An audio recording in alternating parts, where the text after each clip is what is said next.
Y hoy tengo el privilegio de enseñar a los alumnos que están aquí delante mío el tema de panorama de la teología sistemática. Y en los próximos minutos lo que vamos a hacer es, vamos a identificar las 10 doctrinas principales de los grandes temas bíblicos, así como algunos de los subtemas principales dentro de cada una de estas doctrinas. Y vamos a comprender hoy básicamente qué es la sana doctrina. Cuando las personas hablan de la sana doctrina o la Biblia menciona el tema sana doctrina, ¿de qué estamos hablando? Y la meta es que al final de esta enseñanza usted ya tenga claro cuáles son los temas que a Dios más le importaron cuando nos dejó su libro, y que despierte en usted la curiosidad por profundizar en el estudio de la verdad, que para Dios es tan importante. Muchas veces cuando nosotros estudiamos, cuando nosotros estamos en la iglesia, las personas que van a la iglesia están acostumbradas a ir y sentarse y escuchar a los maestros o predicadores de cantidad de temas. Uno va a la iglesia y puede estar 10 años y no tener un conocimiento sólido acerca de los temas más importantes, porque las enseñanzas que se imparten en la iglesia muchas veces pues no siguen una secuencia intencionalmente preparada para llegar a un objetivo. Porque el propósito de las reuniones generales de la iglesia es alimentar con la palabra de Dios a las personas en su diario vivir. Así que para que uno tenga un panorama más completo de la enseñanza cristiana, uno tiene que hacer algo más. Inscribirse a una clase, comprarse algún libro, tomar un taller, asistir a un seminario o algo por el estilo. Pero si usted va a una iglesia, podría estar décadas y todavía no tener claro lo que la Biblia enseña de manera completa. El apóstol Pablo dijo en uno de sus sermones, que está registrado en el libro de los Hechos en el capítulo 20, él le dijo a los ancianos que estaban en la ciudad de Éfeso, en el puerto de Mileto estaba él, y mandó llamar a los ancianos de la iglesia de Éfeso que vinieran hacia él, unos kilómetros a distancia vinieron, y él les habla unas palabras y les dice: yo no he rehuido de anunciarles todo el consejo de Dios. Para Pablo no solo era importante enseñar la verdad, sino enseñar toda la verdad, enseñar todo el consejo de Dios. Y hay dos formas en que tú puedes conocer lo que Dios opina acerca de la realidad. Una es de manera canónica, diga canónica. Cuando usted oye la palabra canónica, nos estamos refiriendo a la Biblia misma. El orden de los libros que aparecen en nuestra Biblia tiene una secuencia que alguien le dio.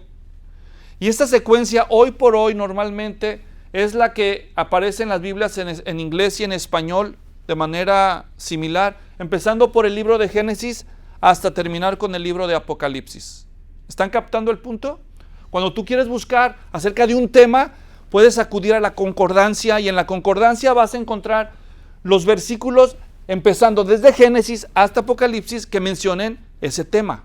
Dependiendo cuán extensa sea la concordancia, es cuántos versículos aparecen acerca de tal tema o tal palabra clave. Eso se llama una búsqueda de una concordancia. Y es una búsqueda canónica, porque empiezas a buscar conforme a los libros de la Biblia. El acomodo de los libros de la Biblia se llama el canon bíblico. Por eso se dice canónica. Desde Génesis, Éxodo, Levíticos, Números, Deuteronomio, Josué, Jueces, Ruth, primero y segundo de Samuel, primero y segundo de Reyes, primero y segundo de Crónicas, Esdras, Nehemías, Esther, Job, Salmos, Proverbios, Eclesiastés, Cantares. Y luego Isaías, Jeremías, Lamentaciones, Ezequiel, Daniel, Oseas, Joel, Amós, Abdías, Jonás, Miqueas, Nahum, Habacuc, Sofonías, Ageo, Zacarías, Malaquías, y ya terminamos el Antiguo. Entonces el orden canónico del Antiguo. Y luego en español. Y luego fueron 39 libros. En la Biblia hebrea, la original, son 24 libros, pero algunos de esos libros fueron divididos en varios y por eso tenemos 39, pero es exactamente la misma información en hebreo y en español, ¿ok? Como en hebreo, por ejemplo, es un solo libro, el libro de los profetas, y para nosotros son 12 profetas menores. Cosas como esas, pero es la misma información. Así que Antiguo y luego el Nuevo, tenemos los 4 evangelios, es Mateo, Marcos, Lucas, Juan, y el libro de los Hechos.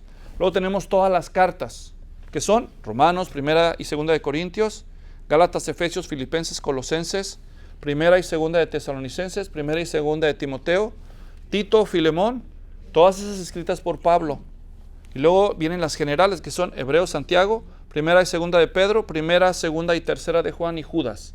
Las epístolas universales o generales y finalmente, pues el Apocalipsis de Juan. Ese es el orden canónico. Si tú empiezas a leer la Biblia, pues te van a salir la información ahí de lo que dice un libro acerca de este tema o de esta historia, y va progresando cada libro según su propio objetivo. Pero en Génesis 1:1 dice, en el principio creó Dios los cielos y la tierra. Y ahí se nos menciona a Dios por primera vez. Y luego se habla de otros temas. Y luego se habla del hombre, Adán y Eva, en el final del capítulo 1, en el capítulo 2, y en el capítulo 3, del pecado, y en el capítulo 4 de Abel y Caín, o de Caín y Abel, y así toda la historia, y cada capítulo tiene su propia temática y sus propios personajes. ¿Cuáles son los temas dominantes en todo el libro de Dios? Entonces alguien se puso a leer la Biblia y dijo, ay, aquí se habla de Dios. Ay, acá se habla del hombre. Ay, acá se habla de un querubín por primera vez. Ay, acá se habla del pecado. Ay, acá se habla de... Y así empezaron a registrar los temas. Y luego llegaron, hoy aquí se habla de Dios otra vez. Entonces regreso a Dios y agrego esta. Y acá se habla del hombre otra vez. Imagínense que alguien tuviera la paciencia para leer los 31,104 versículos de la Biblia sin prisa, e identificar qué temas menciona y luego ir haciendo grupos de temas, grupos de temas, grupos de temas. Pues eso es la teología sistemática. La teología sistemática fue la identificación de los megatemas de la Biblia. Y es empezar a colectar todos los pasajes de toda la Biblia que hablan de este tema. Y así encontraron los 10 grandes temas de la Biblia. Ahora sí, a esos 10 grandes temas les pusieron un nombre y a eso se llama teología sistemática. ¿Está claro? Así que si alguien les pregunta a partir de hoy, ¿qué es la teología sistemática? ¿Qué podrías decir tú, Samuel, en tus propias palabras? Los temas más importantes que se han recolectado a lo largo de la historia. Muy bien. Los versículos de la Biblia relacionados a los temas más importantes. Y estos temas son los temas más importantes ¿para quién? Para el autor de la Biblia. ¿Entienden? Son los temas que la Biblia más menciona. Y nosotros, que somos cristianos bíblicos evangélicos, decimos que la Biblia es inspirada por Dios. Aunque les cuento algo, nosotros no dijimos eso. Lo dice la Biblia misma de sí misma. En 2 de Timoteo 3:16, porque toda la escritura es inspirada por Dios. Así que la Biblia dice de sí misma ser inspirada. Por lo tanto, si es inspirada por Dios, entonces, ¿quién reclama la autoría de todo el libro? Dios. Por lo tanto, la teología sistemática son los temas más importantes para Dios. Cada quien tiene sus temas de interés, ¿o no? Algunos su tema de interés es la jardinería, para otros los videojuegos, para otros la mecánica, para otro los artistas, y cada quien tiene sus temas de interés. Luego hay temas como de temporada, que son de interés para mucha gente al mismo tiempo. Que el mundial de fútbol, soccer, ¿verdad? Hay mucha gente que comparte ese gusto, ese interés. Y así son los intereses, cambian de persona a persona o de grupo en grupo. Pero estos son los temas de mayor interés para Dios. ¿Entendieron lo que decimos? Cuando tú quieres mostrar tu amor por alguien, entonces tú empiezas a tomar la iniciativa de conocer a esa persona, ¿o no? Sí. Imagínense que yo tengo una hija, joven, bonita, profesional, inteligente, y de pronto me llega ahí un amable joven a visitar, ¿verdad? Ese joven, luego se nota dónde está el interés, porque además de ser muy amable, empieza a gastar tiempo con nosotros y a tratar de conocernos. Tratar de conocer qué nos gusta. ¿Qué te gusta? Yo te lo traigo. Ah, ya sé por dónde vas. Porque él de pronto se interesa en la familia. Cuando alguien se interesa en otra persona, una de las cosas más simples que hace esta persona es tratar de conocer de interesarse en lo que le interesa, descubrir qué es lo que le interesa y le gusta a una persona. Yo fui maestro muchos años y tenía clases y una vez les hice a los alumnos la pregunta, ¿cómo les gusta que les muestren el amor? Y cada quien decía, no, pues a mí que me canten y a mí que... Y una muchacha dijo, a mí que me traigan tamales. Dijo, yo lo devolví con sus rosas. No, a mí tráeme tamales, le dije. Entonces, no importa como tú quieres, sino como la persona decide. Los intereses y las preferencias de la persona son especiales para esa persona. Así que la persona más importante del universo es Dios. Y Él ha dejado ver cuáles son los temas que le interesan. Y si tú quieres amar a Dios e interesarte en Dios, tienes que conocer lo que a Él le interesa. Tienes que dejar de traer flores y traer tamales. Tienes que descubrir qué es los temas que a Él le interesan y entonces tomarlos en serio. Por eso es importante estudiar la teología sistemática. ¿Entienden? Porque son los temas que a Él le interesan. Hoy en día hay una ingenuidad tan peligrosa diseminada en el pueblo evangélico, porque incluso he estado sentado en oficinas con pastores que dicen y piensan algo como esto. Oh, la doctrina, oh no, eso no es importante. Yo nunca me meto en la doctrina porque eso no es importante. Lo que importa es el amor. No saben de lo que están hablando. De hecho, a un pastor le tuve que decir en su propia oficina, en su propia cara, no sabes de qué se trata este trabajo, le dije. Isaac, abrí mi Biblia y le mostré algunos pasajes de la Biblia. ¿Como cuáles, Luis? Como, solo por citar uno, les voy a mostrar. Tito, por ejemplo, cuando se están poniendo líderes en la iglesia, miren cómo le dice Pablo a Tito. Aquí en Tito, estoy en la Nueva Biblia de las Américas, dice, en el versículo 5, por esta causa te dejé en Creta, dice, para que pusieras en orden lo que queda y designaras ancianos en cada ciudad como te mandé. Pablo está diciendo, quiero que pongas, ancianos es igual a pastores aquí. Quiero que pongas líderes, que escojas líderes y pastores en las iglesias de la isla de Creta. Le llamaban a Creta la isla de las 100 ciudades. Había muchas iglesias alrededor de la isla. Así que Pablo manda a Tito para que ponga en orden algunos problemas que había en la iglesia. Y para eso pues necesitaba poner líderes calificados, porque del liderazgo depende todo. Y entonces dice 1:6, lo designará si el anciano es irreprensible, y empieza a dar los requisitos, pero en el versículo 9 dice, debe retener la palabra fiel que es conforme a la enseñanza, para que sea capaz también de exhortar, ¿con qué? ¿Observan ahí? Con sana doctrina.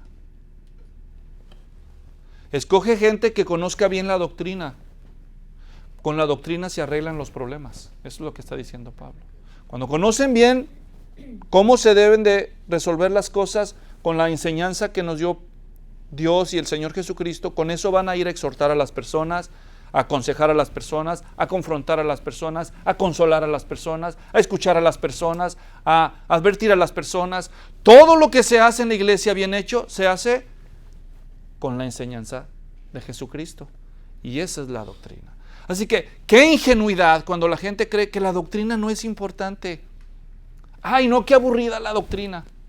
A mí mejor háblame de algo interesante. Cuéntame una historia. Todas las historias que están en la Biblia fueron vehículos para la doctrina. La historia era el envase. Cuando compras un refresco, ¿por qué lo compras? ¿Por el envase? Pues sí, hay gente que colecciona envases, pero la mayoría de las personas no lo compra por el envase, lo compra por el contenido, ¿sí o no? Pues las historias de la Biblia son el envase de la enseñanza de la doctrina. ¿Ahora piensas que la doctrina no es importante? Es lo más importante. Es lo más importante. ¿Quieres que tu vida cambie? Conoce a Dios como lo debes conocer. Conoce a Jesucristo como lo debes conocer. Y deja que Él te diga qué es lo que a Él le interesa. ¿Cuáles son los temas que a Dios más le interesan? Así que hoy vamos a hacer el resumen de los 10 temas principales. Y yo voy a hacer unos dibujos, ¿ok? Si ustedes quieren hacer los dibujos, aquí a un lado les dejé unos espacios, pues, que bueno, a lo mejor trajeron lápiz o bolígrafo, y si no, pues al menos cada dibujo lo inventé yo tratando de asociarlo con cada uno de estos temas. Vamos a empezar identificando los 10 temas porque el tiempo no perdona. El tema número 1 del que desprende todo, porque de este vamos a sacar todo lo demás. El tema número uno, y ahí está, ustedes ya vieron la respuesta. Aquí lo voy a dibujar como una letra M, a ver si lo ven. 2 letras M. Y las junto con 3 rayitas. ¿Qué significa eso? La Biblia. La primera y más importante doctrina de las 10 va a ser la Biblia. ¿Por qué la Biblia, Luis? Porque de la Biblia vamos a sacar todo lo demás. Entonces, esta tiene que ser la primera. Tenemos que entender bien qué es la Biblia y qué dice la Biblia de sí misma. ¿Está claro hasta aquí? Sí. Técnicamente a la doctrina que estudia la Biblia se le llama bibliología. ¿Ya vieron ahí en sus notas? Bibliología. Porque es el estudio de la Biblia. Así que doctrina número 1, ¿cuál es? Bibliología. Voy a agarrar un marcador más oscuro. Ustedes me tienen que seguir la corriente, ¿eh? Porque esto se supone que es una Biblia. Uy, no tiene pintura. A ver, Bueno, ahí está, ¿verdad? Más o menos. Así la pueden dibujar ustedes. 2 M's con 3 palitos. Número 1, la Biblia. Cuando tú empiezas a leer la Biblia, libro por libro, no te tardas nada. Apenas te tardas 1 segundo para descubrir quién es el personaje principal. En el primer versículo de la Biblia se nos dice quién es el principal personaje de toda la Biblia. ¿Y quién creen que es? Dios. Por si no les ha caído el 20, el personaje de todas las historias, el héroe de todas las historias de la Biblia es Dios. Dios, Dios. No es Sansón, no es Moisés. Todos los personajes de la Biblia fracasan en algún punto de la historia. Pero el héroe de todas las historias es Dios. Así que doctrina no, pero como Dios es espíritu y no lo podemos ver, y lo asociamos con el cielo. De hecho, en los evangelios, para referirse al reino de Dios, muchas veces se sentía que Dios es tan sagrado que ni siquiera se debe mencionar la palabra Dios, y ellos dijeron mejor hay que decir reino de los cielos, para asociar una cosa con la otra. Así que voy a dibujar una como nube que nos recuerda el cielo. ¿Está claro? Pero eso va a representar a Dios. No estoy diciendo que Dios es una nube, ¿eh? No me vayan a decir hereje. Ok. Número 1, la Biblia. Número 2, Dios, que su nombre técnico de esta doctrina es teología propia. De teos, Dios, logos, estudio, propio es de la persona propia de Dios, el estudio del Dios mismo. O sea que a Dios le interesa que nosotros conozcamos a Dios. ¿Entienden? Número 1, bibliología. Número 2, Dios. Pero a medida que va progresando la Biblia, nos damos cuenta que Dios está identificado con diferentes personas. De hecho, en el segundo versículo de Génesis dice, y el Espíritu de Dios se movía sobre la faz del abismo. Así que no solamente conocemos a Dios como Padre, sino a medida que vas leyendo y leyendo, tú ves que el héroe de todas las historias es Dios y que todos los seres humanos en algún punto fracasan. Pero cuando llegas al Nuevo Testamento, descubres al primer hombre que no fracasa. Que no fracasa, pero que además de no fracasar, también dice que es Dios. Y esa es la sorpresa del Nuevo Testamento. ¿Y cómo se llama ese? Jesús. Entonces tenemos un Dios en 3 personas. Ahora pasamos al tercer dibujo. Voy a hacer 2. Una cruz, porque mucha gente identifica la cruz con Jesús, ¿ok? Aunque la cruz está vacía, ¿verdad? Pero una cruz. Y ahí tenemos el tercer gran tema, la tercera doctrina, que es Cristología. ¿Vieron? Número 1, Biblia. Número 2, Dios. Número 3, Cristo. Pero Dios Padre, Dios Hijo, y luego tenemos también Dios Espíritu Santo, ¿verdad? ¿Y cómo se asocia al Espíritu Santo en la Biblia? Pues no sé por qué, tal vez por el bautismo de Jesús, pero dibujan una palomita, ¿verdad? Una palomita. Así que yo voy a dibujar una palomita. ¿Cómo lo hago? Con una letra B. Así. ¿Ok? Y luego le pongo así una curvita a la letra B. ¿Ya vieron? Una curvita, esas son las alas. Y luego la colita. Y luego ahí está. ¿Se ve fácil, verdad? Porque está fácil. ¿Sí? El Espíritu Santo. ¿Ok? ¿Ya? ¿Cómo era? Otra vez. Letra B.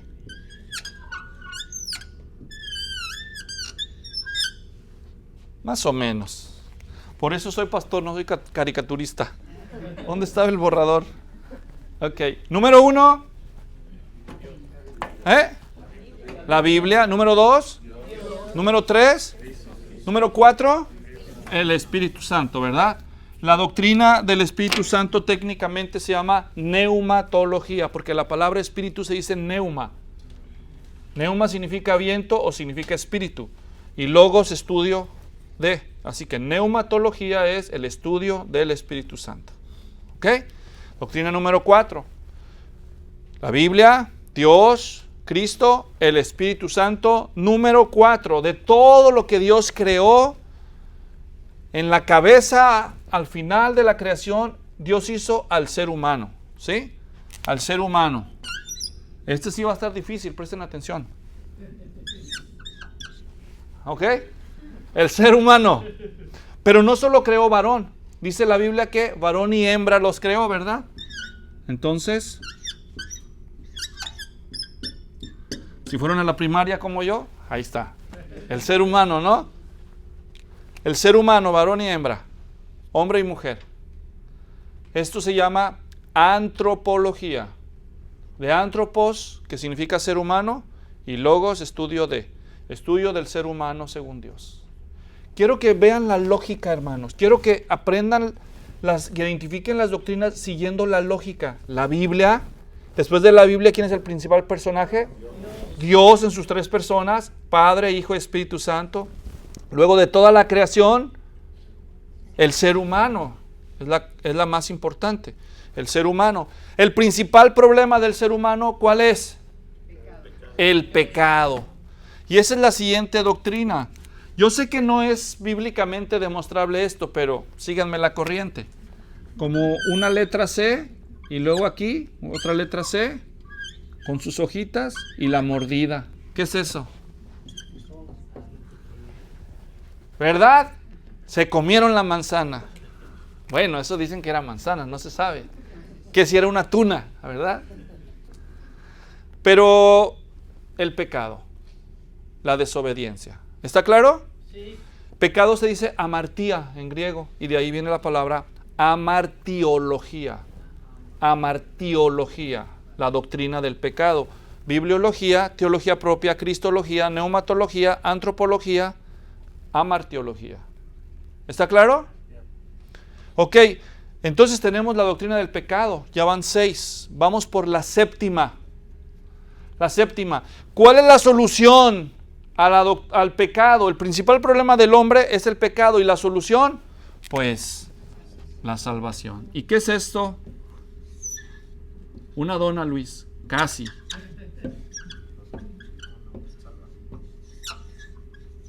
¿Ah? Un salvavidas. Un salvavidas, salvación. ¿Verdad? La doctrina de la salvación, la palabra salvación en griego se dice sotería. Y de ahí viene el nombre soteriología. Soteriología es la doctrina de la salvación. ¿Está claro hasta ahí? Muy bien, número 1, Biblia. Número 2, Dios Padre, Hijo y Espíritu Santo. Y luego, ¿qué sigue? El ser humano hecho a imagen y semejanza de Dios. Así que el ser humano, su principal problema, el pecado, y la solución al pecado, la salvación. ¿Está claro hasta ahí? ¿Y cuántos llevamos ya? 7. ¿Sí? El resultado de la salvación, va a ser la iglesia. ¿Sí? La iglesia. Pues así la hacían, pues así la hacemos. ¿Ok? La iglesia. Solo por decir, porque ya sabemos que la iglesia es la gente, no el edificio, pero para recordar. ¿Está claro? La palabra iglesia, de hecho, es una palabra griega, eclesía, eclesiología, eclesiología, doctrina de la iglesia. Ahora vienen los que sirven a Dios, a los hombres y a la iglesia, son los ángeles. Los ángeles, ¿verdad? Eso no parece ángel, Luis. Ah, sí, se me olvidaron las manos. Ahí está, orando. Pero hay ángeles buenos y hay ángeles malos. Hay ángeles santos y escogidos y hay ángeles caídos y malignos. Demonios, les decimos también. Pero todos los ángeles están ahí. Ellos sirven a Dios y sirven a los propósitos de Dios para con los hombres y para con la creación. Por eso los puse ahí. ¿Está claro? La doctrina de los ángeles, angelología. Y pues ya, ¿cuántas llevamos? 1, 2, 3, 4, 5, 6, 7, 8, 9 y nos queda la última. La última, y ya casi se nos acaba el tiempo. Entonces, la última la voy a poner aquí. Un reloj. ¿Qué horas son aquí? Y aquí. Y aquí. Y aquí. Entonces, si la manecilla está aquí, ¿qué dice? Que ya es casi, no, a las 12 sería aquí, pero es casi el último momento. Casi son los últimos tiempos. Y es la doctrina de los últimos tiempos. ¿Ok? Último en griego se dice escatón. Y de ahí viene la palabra escatología. La doctrina de los últimos tiempos o de las últimas cosas. Y así completamos los 10 grandes temas dominantes en la Biblia. Así que tú puedes estudiar la verdad de dos formas, cuando menos. De manera canónica, libro por libro de la Biblia, o de manera sistemática, identificando los grandes temas que surgen del canon bíblico. Y estos son los 10 grandes temas. ¿Qué dice Dios acerca de su palabra escrita? ¿Qué dice Dios acerca de su propia persona? ¿Qué dice Dios en la Escritura acerca de su Hijo? ¿Qué dice Dios en la Escritura acerca del Espíritu Santo? ¿Qué dice del ser humano? ¿Qué dice del pecado? ¿Qué dice de la salvación, de la iglesia, de los ángeles o de los últimos tiempos? Muchas cosas. Así que cuando hicieron el estudio de estos grandes temas, colectaron cientos o miles de versículos acerca de un mismo tema y después subclasificaron todos esos versículos, vieron ¿qué nos dice de Dios? Pues de Dios nos dice esto, de Dios nos dice, mira, todos los versículos dicen esto de Dios y esto. Entonces hay subtemas debajo de cada una de estas categorías. Subtemas dominantes que ustedes tienen ahí en la lista. En la hojita, para los que están viendo este video y quieren una copia de las notas del alumno, pueden pedirlas por correo electrónico a luisfloriano@yahoo.com y con gusto les mando su copia digital gratis, que aquí tienen los alumnos adelante. Entonces, si ustedes ven, a partir de la mitad de la primera hoja dice prolegómenos. Prolegómenos son, en los libros de teología sistemática, son algunos temas que debes de conocer antes de entrar al estudio de las grandes doctrinas. Es como una introducción. Ahí se va a explicar qué es la teología. Es la teología básicamente el estudio de los temas de la persona de Dios y cómo Dios presenta la verdad y la realidad. ¿Entienden? Y hay muchas formas de hacer teología. Lo que estoy llamando hoy, esto es teología sistemática, pero no es la única. Hay otras formas de hacer teología, otras formas de estudiar acerca de Dios, como cuáles, por ejemplo, podemos ver ahí como la teología natural, la teología exegética, la teología bíblica, la teología histórica, la teología pastoral, la teología dogmática, entre otras. Y hay muchas otras formas, pero hoy estamos concentrándonos en la teología sistemática. Todo eso está explicado, pues, en el manual que les dije, que se llama Resumen de Teología Sistemática, o pueden ver los videos, el video que se llama Prolegómenos, Introducción a Teología Sistemática, ahí en mi canal. Y una vez que ya estamos ahí, entramos a la doctrina de las Sagradas Escrituras. ¿Qué dice la Biblia de sí misma? Por ejemplo, la Biblia nos dice que es cómo Dios se ha revelado al hombre. La doctrina de la revelación es parte de la bibliología, la doctrina de la Biblia. La doctrina de la inspiración, ¿se acuerdan que dijimos hace rato? Toda la escritura es inspirada por Dios. ¿Qué dice la Biblia de sí misma? Que es inspirada. ¿Cuántos versículos puedes recordar del Antiguo Testamento que decían, así dijo Jehová? ¿Qué está diciendo? Que lo que va a decir enseguida lo reclama Dios como de su inspiración. Su claridad, ¿qué significa eso? El tema de la claridad, que la Biblia es entendible, que no necesitas conocer misterios para descifrar la verdad de Dios es entendible. Esto se llama la doctrina de la perspicuidad. ¿Qué? ¿No lo puedes decir más fácil? Sí, claridad. ¿Y por qué no le dicen claridad? Yo no sé, pregúntenle a ellos. Pero les ponen esos nombres. Que la Biblia es clara, es entendible. Ok. ¿Qué más? Que la Biblia es fácil de interpretar cuando conoces las reglas de interpretación, y eso se le llama hermenéutica bíblica. Que la Biblia se debe entender de manera literal, pero que debemos ser sensibles a los estilos literarios, al lenguaje figurado, a asuntos importantes. Es toda una materia de estudio la interpretación bíblica. La infalibilidad de la Biblia, que la Biblia no falla. Si Dios es infinitamente sabio y la Biblia es su palabra, entonces no va a fallar. Es la autoridad máxima. Inerrancia, que la Biblia no se equivoca. ¿Dónde está eso? Que la Biblia no tiene errores. Que los errores que se pueden encontrar en la Biblia no son por la Biblia misma, sino es muchas veces por la transmisión, por la traducción, por los asuntos históricos. Pero en sí la Biblia no tiene errores. La Biblia es suficiente, no necesitamos nuevos libros, no necesitamos otro evangelio de Jesucristo, señores mormones. No lo necesitamos. La Biblia es suficiente. No necesito sueños, no necesito profecías nuevas. La Biblia es suficiente. ¿Y que Dios no puede hablar si quiere? Sí, Dios puede hacer lo que quiera, pero ya nos dio su libro. Y el libro mismo dice de sí mismo que es suficiente. ¿Ok? Que se ha preservado, que no hay nada del consejo de Dios que se pierda con el paso del tiempo, pero si han perdido cosas, entonces no eran inspiradas por Dios, porque lo que Dios ha dicho y querido conservar se ha preservado. Y eso es acerca de la Biblia, acerca de Dios. ¿Qué nos dice Dios acerca de sí mismo? 5 minutos, gracias. Dios nos dice que Dios existe, ¿verdad? En el principio creó Dios los cielos y la tierra, entonces ¿existe Dios o no? Dios dice que existe, ¿verdad? Sus atributos, su esencia, ¿cómo es Dios? Dios es espíritu. Y sus atributos, es decir, cualidades que distinguen a Dios.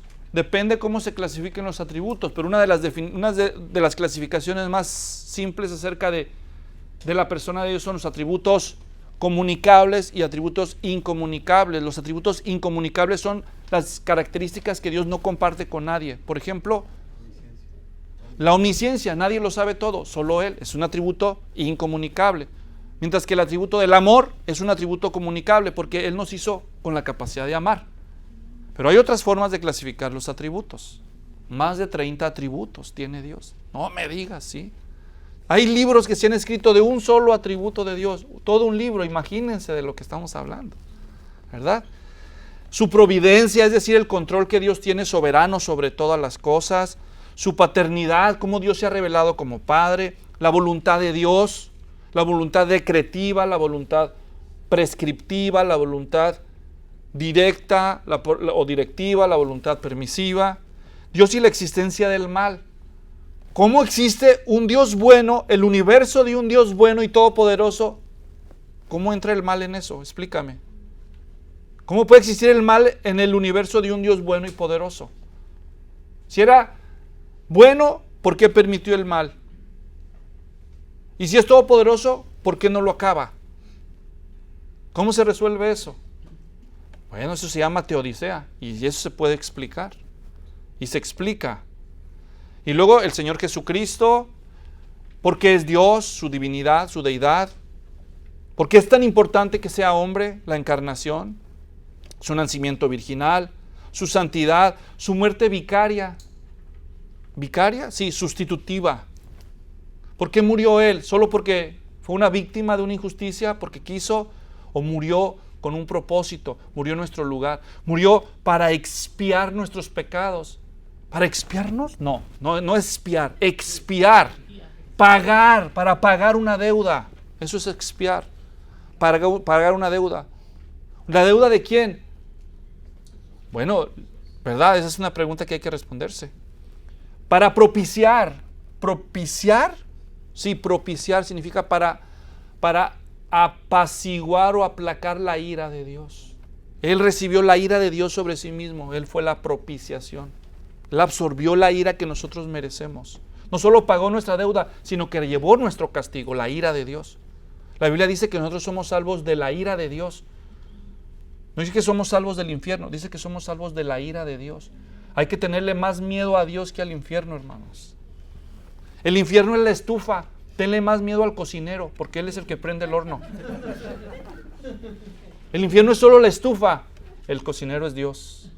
¿A quién le tienes que tener miedo? La ira de Dios es lo más aterrador que nosotros vamos a enfrentar. Y Jesús es nuestra propiciación. Oh, nunca lo había visto así. Ese es el problema de no estudiar la doctrina. El propósito de Dios no es que tú vayas al cielo. Pues si para ir al cielo tengo que aceptar a Cristo, pues ni modo, lo acepto. No, el propósito de Dios es que tú regreses a Él, a Dios, y que regreses a Dios a través de Cristo y a su Hijo, que lo ames. Haya cielo o no haya cielo. Lo más importante no es que tú vayas al cielo, lo más importante es Jesús, es que tú vayas a Jesús. Y hay gente que más ama al cielo que a Jesús, y al final no se va a quedar con ninguno de los dos. Porque el que no amare a nuestro Señor Jesucristo, maldito sea, dice 1 Corintios 16. Como pueden ver, la doctrina es importante, ¿verdad? Pero muchos creen que no. Su reconciliación, su redención, su resurrección, su segunda venida. Una vez en una oficina, un pastor me decía, yo no sé para qué Cristo tuvo que resucitar. ¿Y eres pastor?, le dije. ¿Para qué tuvo que resucitar Jesús? ¿Alguien lo sabe? Pues sí, cuando menos 10 cosas tenían que obrarse por medio de la resurrección de Jesús. No, pues no me sé ni una, Luis. Pues ahí puedes estudiar. Luego el Espíritu Santo es solo una fuerza activa de Dios, como dicen los de la Torre del Vigía. O es una persona, es Dios, ¿por qué es santo? ¿Por qué Espíritu Santo? ¿Verdad? ¿Qué hizo en la creación el Espíritu Santo? ¿Qué hizo en la vida de Jesús? ¿Qué hizo en la obra de salvación? En la inspiración de las Escrituras. Y bueno, hermanos, por causa de tiempo, ustedes pueden ver ahí en su hojita el resto de los grandes subtemas dentro de cada doctrina. ¿Ya? Pues, por causa de tiempo, aquí voy a dar por terminada mi exposición, pero ¿cuál es el desafío para todos? El desafío es: edúquense en la sana doctrina. ¿Ok? Edúquense en la sana doctrina. Ha sido un gusto estar con ustedes. Nos vemos en la próxima.